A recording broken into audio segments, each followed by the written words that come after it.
Hey guys, Trevor from Old City Guitars. Today, I've got two really cool pieces. One vintage, one kind of modern. We're gonna put them to the test and see how they sound together. But I'll start with this 1970 Gibson ES-335 in cherry. This is an early 70 without the volute. You start seeing them pop up around that year.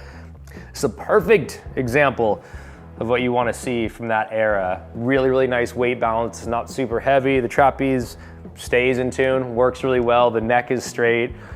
Original electronics and all that. I mean, it's just a really pretty guitar. I love that you can get this color combination, no volute, you know, and it's a 1970. It's not a 64 before that where it's just, they get crazy money. So this is something I still feel is obtainable. It's super classic and iconic. I mean, the Cherry 335 you see everywhere, from Clapton to the Black Crowes. I mean, I've been seeing these on stage since I started playing guitar, and you know, they always caught my eye. And I love 335s because you start introducing some of those acoustic qualities with the F-holes being semi-hollow. It's got this block right here. If that block was not there, it'd be full hollow like a 330, but all 335s have this block right here that put those pickups on. So, you know, it's not as prone to feedback where a 330 or a Casino, P90s, you kind of have to figure out how to temper that, right? Where a 335 is just plug in, go, any style.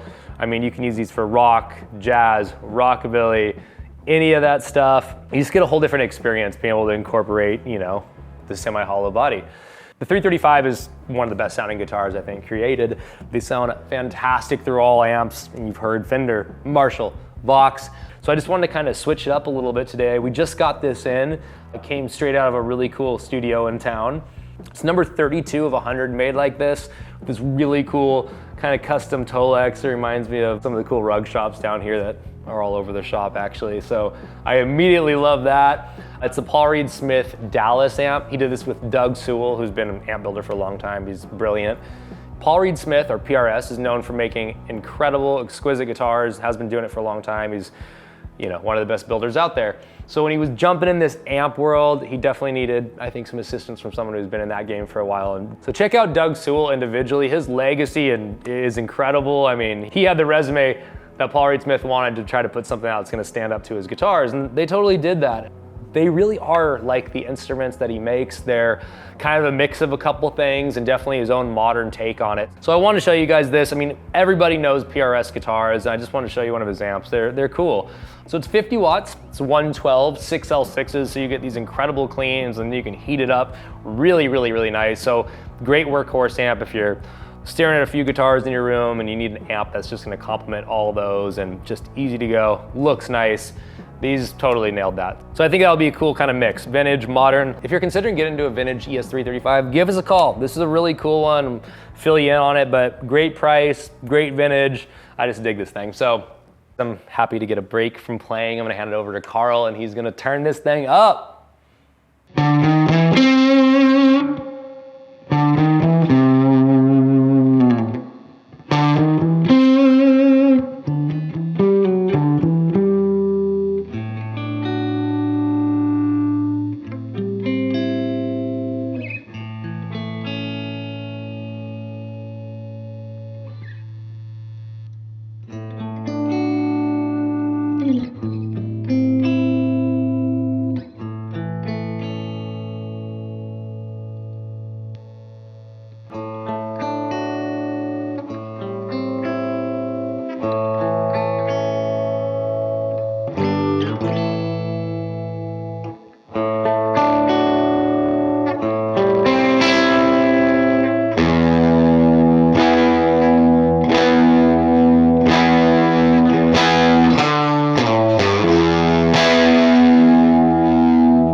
All right, you guys, that was a 1970 Gibson ES-335, an original cherry finish.